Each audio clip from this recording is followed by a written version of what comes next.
علم اصول حدیث، اس کا موضوع، اس کا غرض و غایہ، خبر، حدیث وغیرہ، اس میں فرق، یہ اہم چیزیں ہیں، اس کو ہم پڑھیں گے، ٹھیک ہے۔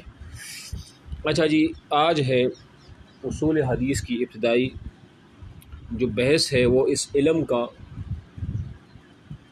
اس کی تعریف ہے کہ علم المصطلح، یعنی جو اصطلاحات حدیث ہے، مثال ہم جو اصطلاحات قائم کرتے ہیں نا کہ یہ حدیث صحیح ہے، یہ حدیث غیر صحیح ہے، یہ حدیث حسن ہے، یہ حدیث مقلوب ہے، یہ خبر واحد ہے، یہ خبر متواتر ہے، وغیرہ وغیرہ، اس طرح کی جو اصطلاحات ہم قائم کرتے ہیں تو اس کو اصطلاحات حدیث بھی کہا جاتا ہے، اس کو علم المصطلح وہ بھی کہا جاتا ہے، یا علم اصول حدیث وغیرہ یہ بھی آپ وہ کہہ سکتے ہیں۔ تو آج ہم پڑھیں گے علم المصطلح، اس کی تعریف وہ ہم پڑھیں گے۔ دیکھیں آپ، هو علم باصول وقواعد یعرف بها احوال السند من حیث القبول والرد۔ اگر آپ عربی میں یاد کریں تب بھی ٹھیک ہے، عربی میں یاد نہ کریں کوئی ضروری تو نہیں ہے، آپ اردو میں بھی اس کو یاد کر سکتے ہیں، بات سمجھنے کی ہے۔ علم اصول حدیث ان اصول اور قواعد کے جاننے کا نام ہے جن کے ذریعے بحیثیت مقبول اور غیر مقبول سند اور متن کی حالتیں پہچانی جاتی ہیں۔ کیا مطلب؟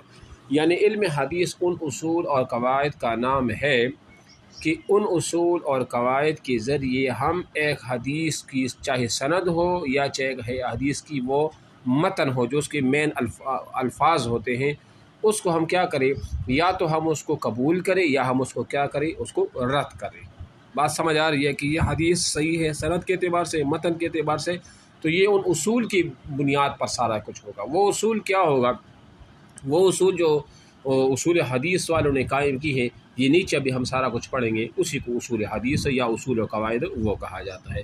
یہ تو ہو گیا اس علم کا تعریف، یہ تعریف ہے۔ اب موضوع کیا ہے، یعنی اس علم المصطلح میں یا علم اصول حدیث میں کیا پڑھا جائے گا، اس میں ہوگا کیا؟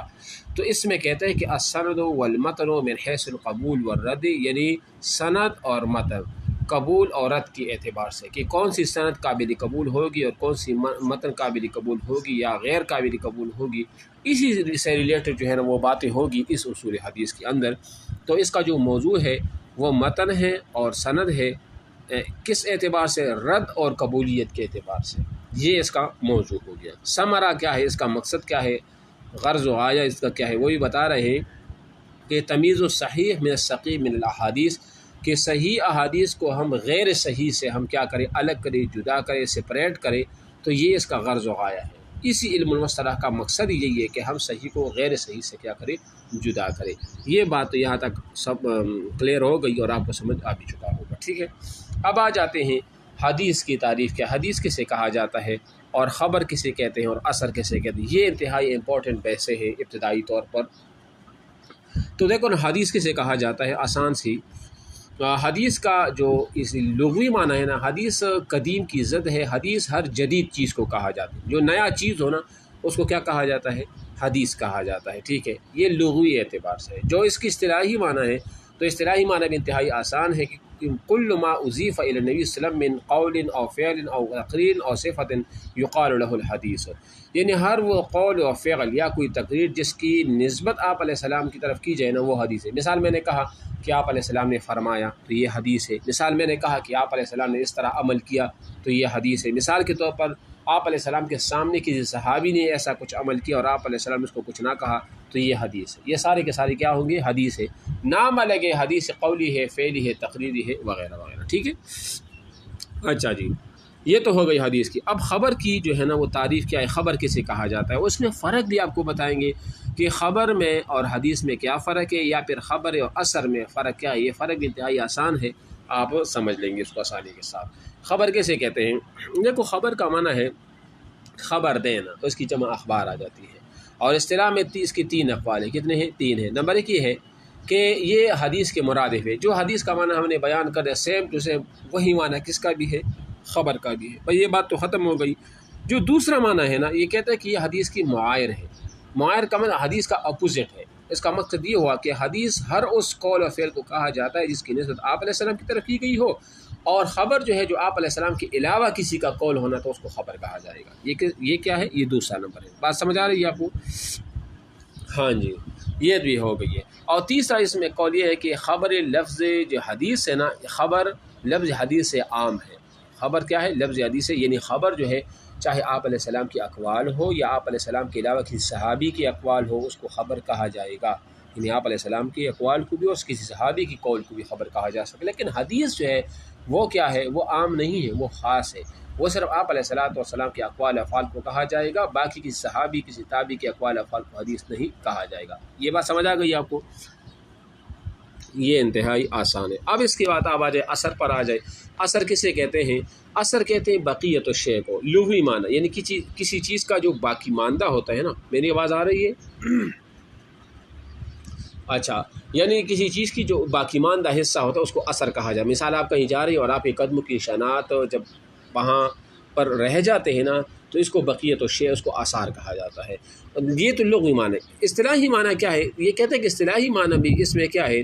اس میں دو اقوال ہیں۔ بعض کہتے ہیں کہ وہ مرادف للحدیث، کہ یہ بھی جس طرح حدیث کا معنی ہے نا اسی طرح اثر کا بھی معنی ہے۔ جس طرح حدیث ہم نے آپ علیہ السلام کے اقوال افعال کا نام رکھ دیا، اس طرح اثر بھی یہی ہے، آپ علیہ السلام کے اقوال افعال کو اثر بھی کہا جاتا ہے۔ لیکن جو دوسرا معنی ہے نا وہ کہتے ہیں کہ اثر جو ہے نا یہ حدیث اور اثر کا دونوں کا ایک معنی نہیں، بلکہ یہ اس کا اپوزٹ ہے، یہ مغایر ہے۔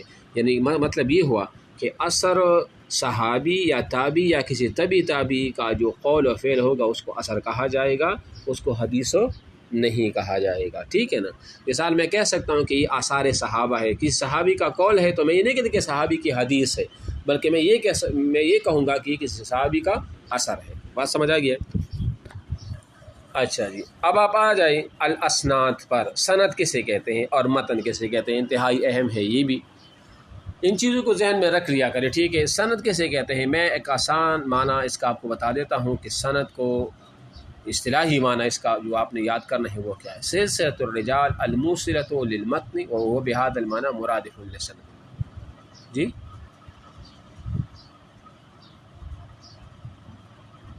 دوبارہ بولے کیا؟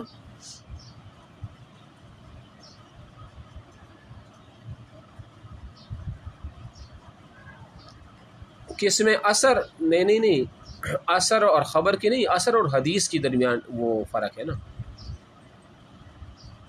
یہ آپ دیکھیں نا ادھر، ہاں جی، یہ اثر اور حدیث ہے۔ یعنی حدیث وہ جو آپ علیہ السلام کے اقوال افعال، اور اثر جو ہے اس کا مغایر ہے، حدیث کا مغایر ہے۔ یعنی آپ علیہ السلام کے علاوہ مثال صحابی کا قول ہے، کسی تابعی کا قول ہے تو اس کو اثر کہا جائے گا۔ ہم یہ نہیں کہہ سکتے کہ صحابی کے قول کو ہم حدیث کہہ دیں، بلکہ ہم یہ کہیں کہ اثر ہے عبداللہ ابن مسعود کا، یا اثر ہے کس کا؟ عبداللہ ابن عباس وغیرہ کا۔ جس طرح کے آثار صحابہ، آپ لوگوں نے آثار صحابہ کے نام سے کتاب وہ سنا بھی ہوگا۔ ٹھیک ہے نا؟ اچھا، اب سند ہاں ایک ہی ہے نا، ایک ہی ہے، یہ دیکھو نا، ایک ہی ہے دونوں، یہ وہ ہوا بہذا المعنی مترادف۔ میں نے مختصراً اس لیے پڑھا تاکہ آپ لوگوں کو سمجھنے میں کیا ہو، وہ آسانی ہو، کہ بس اس معنی کے اعتبار سے یہ دونوں سند ہو چاہے اسناد ہو، دونوں کا معنی ایک ہی ہے۔ ٹھیک ہے نا؟ اچھا، اب اس کے بعد آئیں، کہاں تک تھی؟ ہاں جی، اسناد اور سند۔ یہاں پر جو ہے نا اسناد اور سند، یہ کہاں سے پڑھیں گے ہم؟ ادھر سے ہی ہے نا؟ ہاں جی، سند اور سند، بالکل یہاں سے۔ دیکھو، سند ہے اور ایک اسناد ہے، یہ ایک دوسرا فرق ہے اس میں، وہ بھی میں آپ کو بتا دوں۔ دیکھو، اس کی دو معنی ہیں۔ ایک تو یہ ہے نا کہ حدیث کو اس کی کہنے کی طرف منسوب کرنا، سند کے ساتھ بیان کرنا مصدری معنی میں۔ یہ جس طرح ہم حدیث کو سند کے ساتھ کسی کی طرف بیان کرتے نا، مثال عن فلان عن فلان عن فلان عن فلان، اس نے آپ علیہ السلام نے اسی طرح ارشاد فرمایا تھا۔ دیکھو نا، ہم نے حدیث کو جس نے وہ نقل کیا اسی طرف منسوب کر کے اس کے بعد آپ علیہ السلام تک ہم پہنچے تو اس کو تو سند کہا جاتا ہے، کہ حدیث کو اس کو کہنے والی کی طرف سند کے ساتھ بیان کرنا۔ تو یہ تو ایک معنی یہ ہے، اور دوسرا یہ معنی یہ تھا کہ سلسلۃ الرجال الموصلۃ للمتن۔ آپ مجھے یہ بتائیں، جو رجال کا جو سلسلہ ہوتا ہے، فار ایگزامپل رجال کو رجال سے مراد یہ راوی ہیں جنہوں نے حدیث کو روایت کیا ہو۔ فار ایگزامپل میں آپ کو ایک بات بتاؤں آسانی کے لیے، آپ نے بات سنی فاطمہ سے، فاطمہ نے وہ بات سنی ہے، رابعہ سے، رابعہ نے وہ بات سنی ہے، عائشہ سے، عائشہ نے وہ بات سنی ہے، زہرا سے، اسی طرح۔ اب دیکھو، یہ جو میں نے نام اس طرح بتایا نا، یہ نام، یہ رجال کا ایک سلسلہ ہے۔ یہ کیا ہے؟ راویوں کا کیا ہے؟ ایک سلسلہ ہے۔ اب جب اس طرح ایک سلسلہ چلے گا تو آخر میں کیا ہوگا؟ آخر میں یہی ہوگا نا جو حدیث کی یا وہ جو